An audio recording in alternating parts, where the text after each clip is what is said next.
There's a lot of specific design challenges on any film, and especially this one. This is an unusual brief. When I started the film, I wanted to implement as much real-world stuff as I could, to have the movie have this kind of this grounded feel. The main challenge actually for this movie is making it just as gritty and true to life as stuff that was shot by Neil. You have your aliens, and obviously the question is going to be, from somebody, do the aliens have sex? How do they reproduce? It's always a nervous moment seeing your sets on camera for the first time.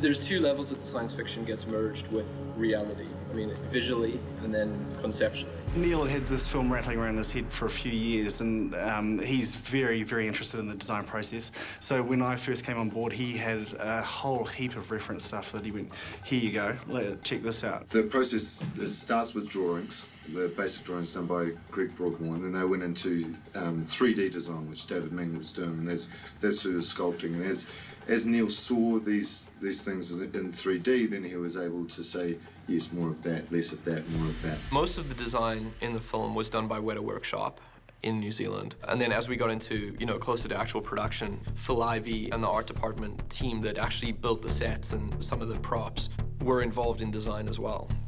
But there's an artist at Weta, Greg Broadmoor, who did a lot of the alien technology.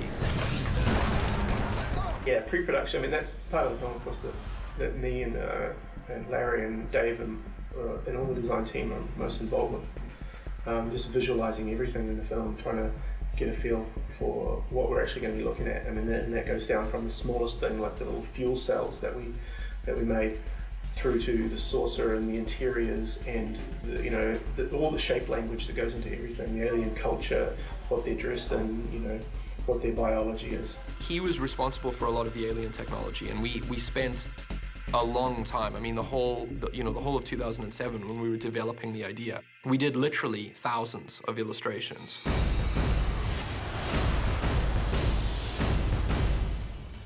And so the weaponry was his department. There are all kinds of weapons equipment designed for District 9. Some of it veered from being very obviously like weaponry, it looks like military firearms, but in this, that's another thing, another aspect of the design is that it had to, there's no camouflage. It's actually quite a high contrast, obvious item, and there's a very machined, almost mass market look to it, which I wanted to get in there, because I want the alien technology to feel corporate as well. This is high technology from another world, another galaxy, but existing in the physical space of Earth in a believable way. This is Christmas, my friends. This is the biggest find that I've ever seen. And then the organic stuff, the alien was, it's gone through many iterations as well. There's hundreds of illustrations of the alien. And I very clearly wanted to have this insect aspect to it. Well, throughout the entire design process of the creature, we were really very intensely art directed by Neil. He worked with us very closely to make sure that the final creature that ended up on screen was very much his own vision. When Neil talked to us about what he was looking for with the aliens, he was very specific in that he wanted them to have the feeling of insects that are different than a lot of the sort of aliens that we've seen in the past. He wanted to keep it very colorful and sort of contrasty, bright colors that sort of would stand out as being, something definitely non-reptilian or anything like that. Something just you don't see at that size ever really on Earth. In the beginning, we had a whole bunch of illustrations, and as we started to refine it, it started to become something that had this insect quality, but it was bipedal. And then once we got into the insect idea, it was, well, could it have different colors, like a beetle, or a bee, or a wasp? Oh, what is it? Check it on the side. Check it on the side there. That's it. Control, it's biggest van de merwe. I need a population control team. The alien eggs were designed really early on, actually. And they had to be a classic archetype. They had to be instantly recognisable. Now, the idea behind the egg is that it's quite a unique form of reproducing.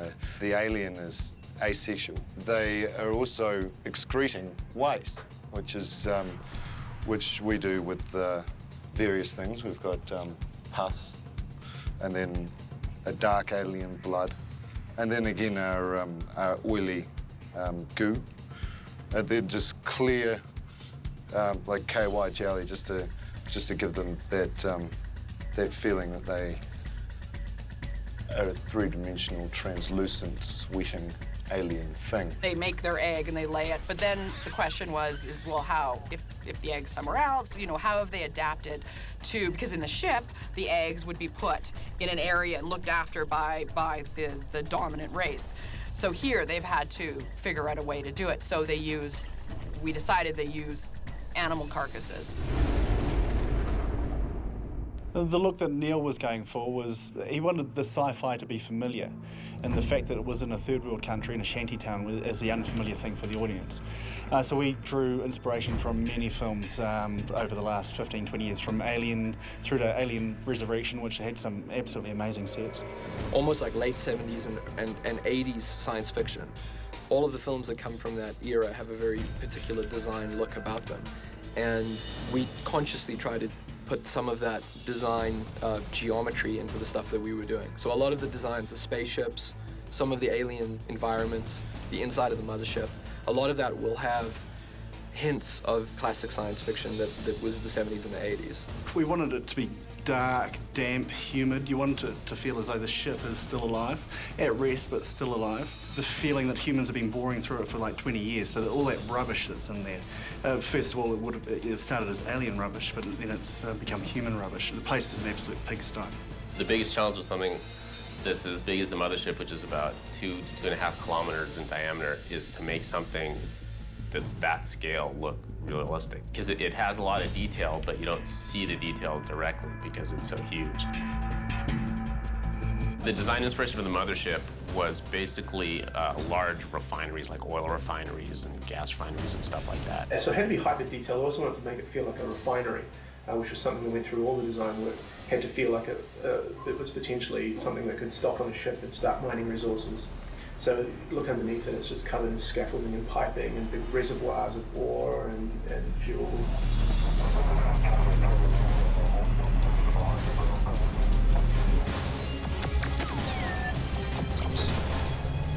It's how it interacts with the atmosphere of something that big, you know. You see stuff on the ground and it sort of goes off into the distance and it gets more atmospheric. It's how it sort of fades away, you know, around, sort of as it goes away from where you are.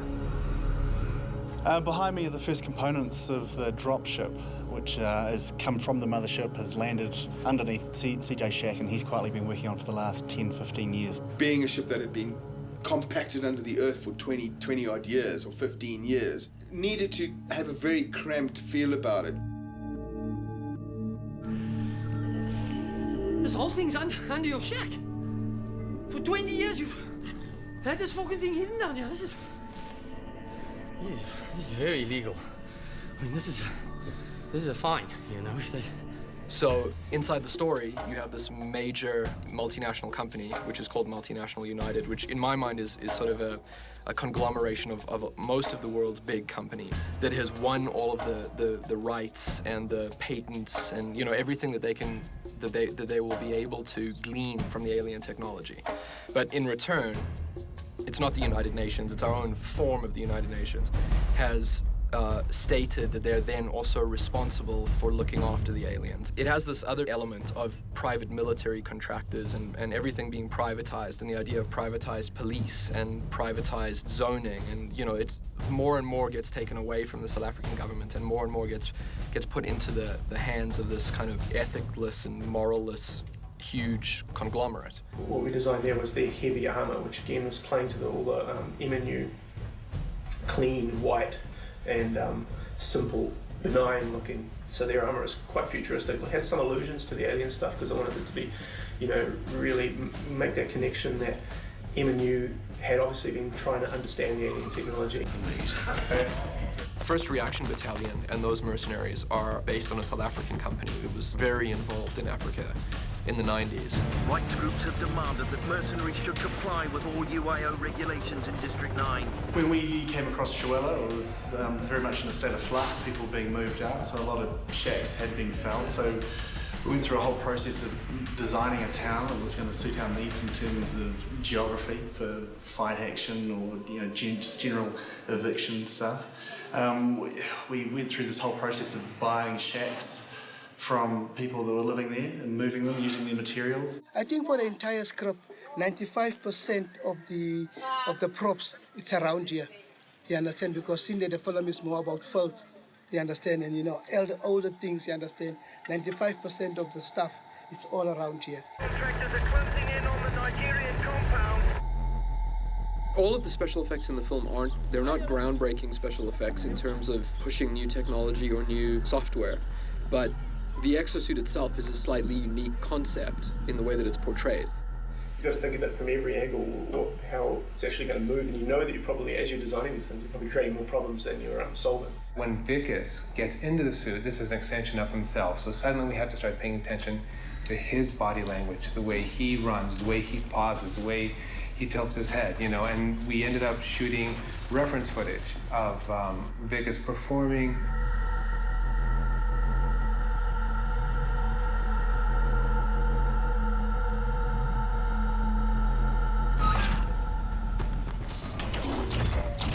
Yeah, I'm immensely proud of my construction team. I scared the hell out of them with the first set of plans I gave them, but they really rose to the occasion. I've had a lot of fun with them, and their quality has been fantastic. The whole experience was rewarding in a sense of being able to achieve what we did with the script in that environment for such a long time. I don't think we've seen anything really like this before, where it's just you're in a world that's completely normal, except that there's aliens and spaceships in the sky and stuff like that. And that's something that you don't really see that often, and I think it's something that District 9 really, has done that will stand out. As the work evolved and developed, there's been a nice transition of the work through the different departments, and I feel for the most part went very smoothly, and what we'll see is a world that feels like it was developed as a singular process, with Neil leading the way through all the challenges that come from a physical and a digital marriage.